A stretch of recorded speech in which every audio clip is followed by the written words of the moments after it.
Before we start with the technical material, I want to tell you a little bit about the history of cryptography. There's a beautiful book on this topic by David Kahn called The Codebreakers that covers the history of cryptography all the way from the Babylonian era to the present. Here I'm just going to give you a few examples of historical ciphers, all of which are badly broken. So to talk about ciphers, the first thing I'm going to do is introduce our friends Alice and Bob, who are going to be with us for the rest of the quarter. So Alice and Bob are trying to communicate securely, and there is an attacker who's trying to eavesdrop on their conversation. So to communicate securely, they're going to share a secret key, which I'll denote by K. They both know this secret key, but the attacker does not know anything about this key K. So now they're going to use a cipher, which is a pair of algorithms, an encryption algorithm denoted by E and a decryption algorithm D. These algorithms work as follows. The encryption algorithm E takes the message M as inputs, and it takes as inputs the key K. I'm going to put a wedge above the key input just to denote the fact that this input is really the key input. And then it outputs a ciphertext, which is the encryption of the message M using the key K. I'm always going to write the key first, and when I write colon equals, what I mean is that the expression defines what the variable C stands for. Now, the ciphertext is transmitted over the internet to Bob somehow. Actually, it could be transmitted over the internet, could be transmitted using an encrypted file system. It doesn't really matter. But when the ciphertext reaches Bob, he can plug it into the decryption algorithm and give the decryption algorithm the same key K. Again, I'm going to put a wedge here as well to denote the key input. And the decryption algorithm outputs the original plaintext message. Now, the reason we say that these are symmetric ciphers is that both the encryptor and decryptor actually use the same key K. As we'll see later in the course, there are ciphers where the encryptor uses one key and the decryptor uses a different key. But here we're just going to focus on symmetric ciphers where both sides use the same key. Okay, so let me give you a few historic examples of ciphers. The first example, the simplest one, is called a substitution cipher. I'm sure all of you played with substitution ciphers when you were in kindergarten. Basically, a key for a substitution cipher is a substitution table that basically says how to map letters. So here, for example, the letter A would be mapped to C, the letter B would be mapped to W, the letter C would be mapped to N, so on and so forth, and then the letter Z would be mapped, say, to A. So this is one example of a key for a substitution cipher. So just to practice the notation we introduced before, the encryption of a certain message using this key, let's say the message is B, C, Z, A, the encryption of this message using this key here would be, is done by substituting one letter at a time. So B becomes W, C becomes N, Z becomes A, and A becomes C. So the encryption of BCZA is WNAC, and this defines the ciphertext. Similarly, we can decrypt the ciphertext using the same key, and of course we'll get back the original message.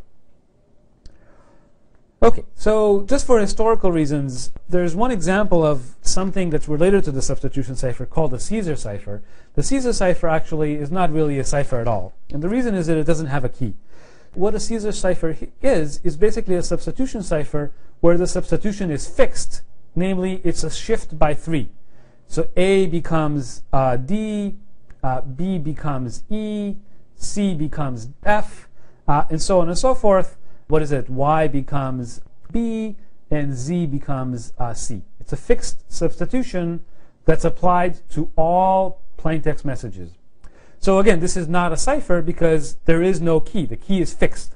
So if an attacker knows how our encryption scheme works, he can easily decrypt the message. The key is not random, and therefore decryption is very easy once you understand how the scheme actually works.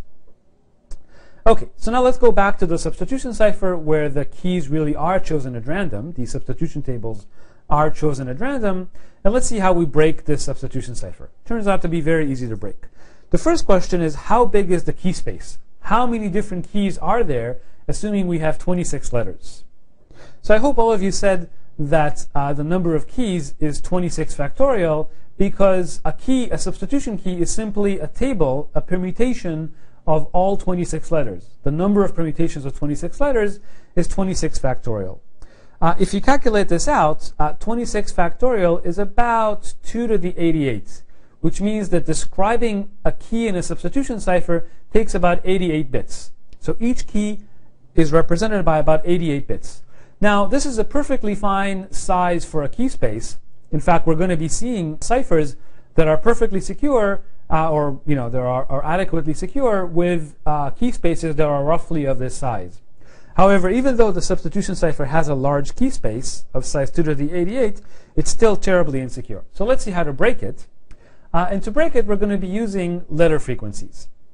So the first question is, what is the most frequent letter in English text?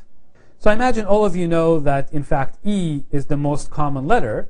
And that is going to, if we make that quantitative, that's going to help us break a substitution cipher.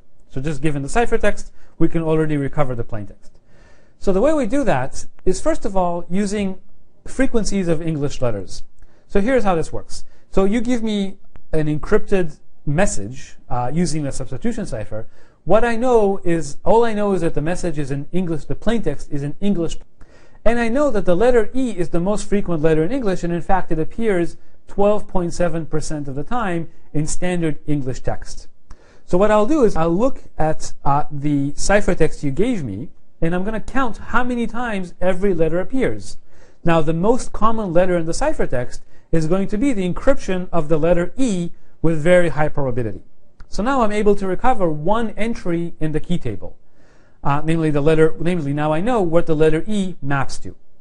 The next most common letter in English is the letter T, that appears about 9.1% of the time.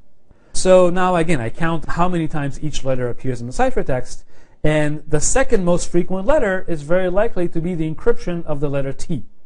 So now I've recovered the second entry in the key table. And I can continue this way. In fact, the letter A is the next most common letter. It appears 8.1% of the time. So now I can guess that the third most common letter in the ciphertext is the encryption of the letter A. And now I've recovered 3 entries in the key table. Well, so now what do? The remaining letters in English appear roughly the same amount of time, other than some rare letters like Q and X. But we're kind of stuck at this point. We figured out 3 entries in the key table, but what do we do next? So the next idea is to use frequencies of pairs of letters. Sometimes these are called digrams.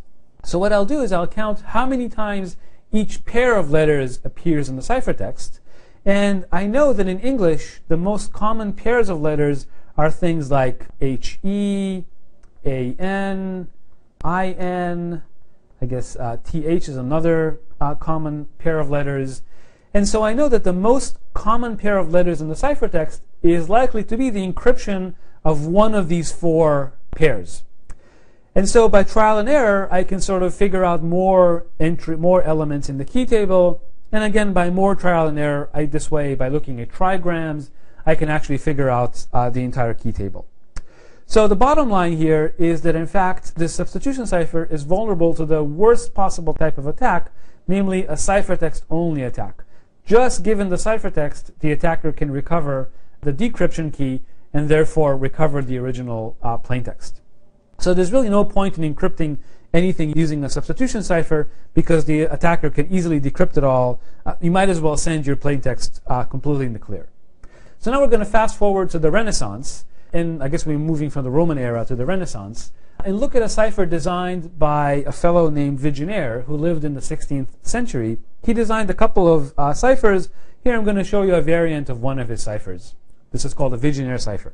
So in a Vigenère cipher, the key is a word. In this case, the word is crypto. It's got 6 letters in it. And then to encrypt the message, what you do is you write the message under the key. So in this case, the message is, "What a nice day today." And then you replicate the key as many times as needed to cover the message. And then the way you encrypt is basically you add the key letters to the message letters modulo 26. So just to give you an example here, for example, if you add Y and A, you get Z. If you add T and A, you get U. And you do this for all the letters. And remember, whenever you add modulo 26. So if you go past Z, you go back to A.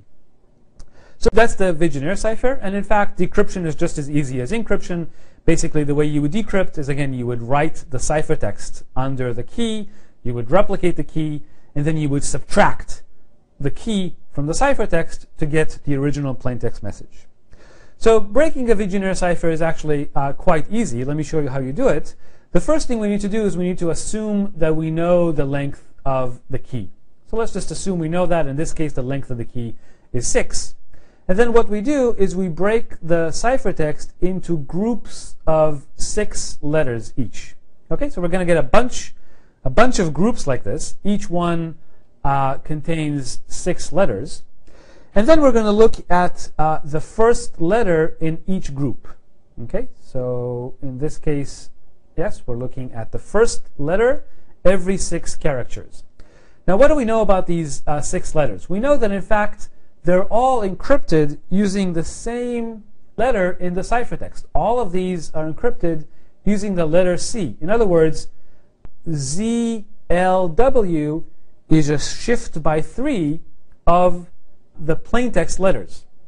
So if we collect all these letters, then the most common letter among this set is likely to be the encryption of E. Right? E is the most common letter in English. Therefore, if I look at every 6th letter, the most common letter in that set is likely to be the encryption of the letter E. Aha! So let's just suppose that, in fact, the most common letter every 6th letter happens to be the letter H. Then we know that E plus the first letter of the key is equal to H. That says that the first letter of the key is equal to H minus E. And in fact, that is the letter C. So now we've recovered the first letter of the key.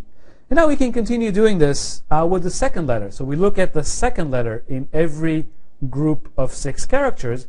And again, we repeat the same exercise. We find the most common letter among this set. And we know that this most common letter is likely the encryption of E. And therefore, whatever this most common letter is, if we subtract E from it, we're going to get the second letter of the key.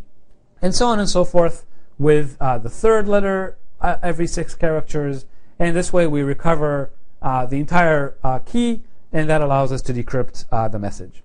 Now, the only caveat is that I had to assume ahead of time that I know the length of the key, which in this case is 6. But if I don't know the length of the key ahead of time, that's not a problem either. What I would do is I would run this decryption procedure assuming the key length is 1. Then I'd run it assuming the key length is 2. Then I would run it assuming the key length is 3. And so on and so on and so on until finally I get a message, I get a decryption that makes sense, that's sensical. And once I do that, I know that I've kind of recovered the right length of the key. And I know that I've also recovered the right key and therefore the right message. Okay, so very, very quickly you can decrypt Vigenère ciphers. Again, this is a ciphertext only attack. The interesting thing is that Vigenère had a good idea here. This addition mod 26 is actually a good idea, and we'll see that later, except it's executed very poorly here. And so we'll correct that a little bit later. Okay, we're going to fast forward now from the Renaissance to the 19th century, where everything became electric. And so people wanted to design ciphers that use electric motors. In particular, these ciphers are called rotor machines because they use rotors.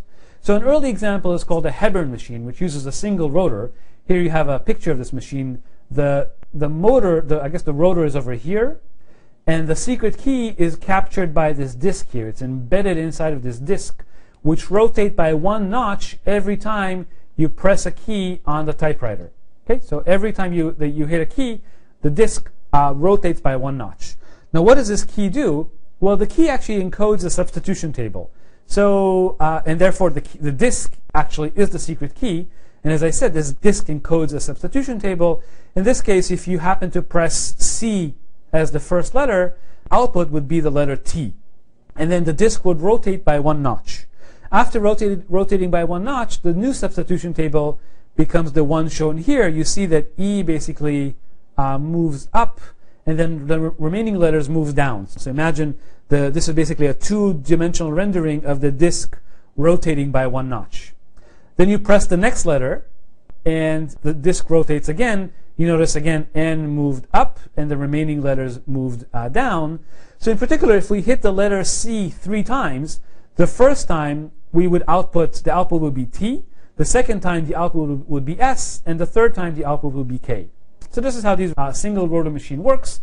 And as it turned out, very quickly after it was advertised, it was again broken basically using letter frequencies, digram frequencies, and trigram frequencies. It's not that hard given enough ciphertext to directly recover the secret key and then the message. Again, a ciphertext only attack. So to kind of work against these frequency attacks, these statistical attacks, these rotor machines became more and more complicated over time until finally, I'm sure you've all heard of the Enigma. The Enigma is kind of a complicated rotor machine. It uses 3, 4, or 5 rotors. There are different versions of the Enigma machine. Here you see an example of the Enigma machine with 3 rotors. The secret key in the Enigma machine is the initial setting of the rotors. Okay, so in the case of 3 rotors, there would be 26 cube possible different keys.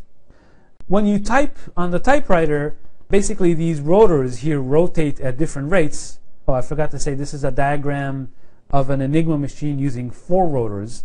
As you type on the typewriter, the rotors rotate and output the appropriate letters of the ciphertext.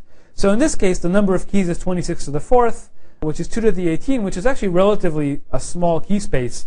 Today you can kind of brute force search using a computer through 2 to the 18 different keys very, very quickly. You know, my wristwatch can do it in just a few seconds, I guess.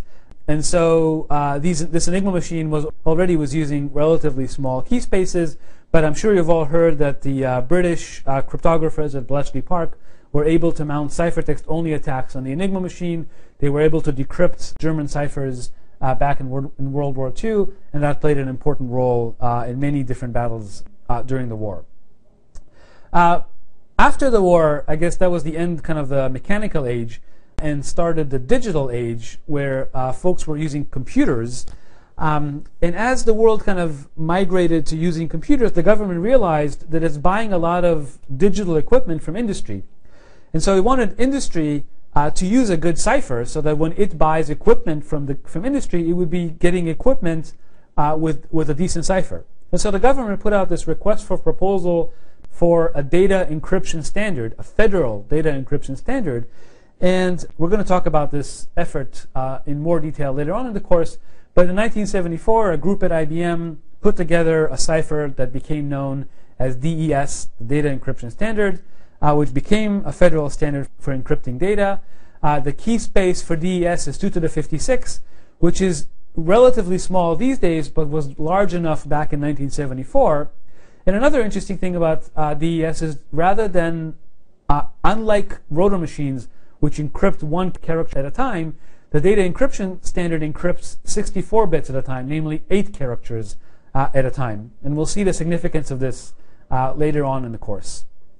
Because DES uses such a small key space, these days it can be broken by a brute force search. And so these days DES is considered insecure and should not be used in projects. Unfortunately, it is used in some legacy systems, but it definitely is on its way out and definitely should not be used in new projects. Today, there are new ciphers, things like the Advanced Encryption Standard, which uses 128-bit keys. Again, we'll talk about the Advanced Encryption Standard in much more detail later on in the course. There are many, many other types of ciphers. I mentioned Salsa 20 here. We'll see why in just a minute. But this is all for the quick historical survey. And now we can get into the more technical material.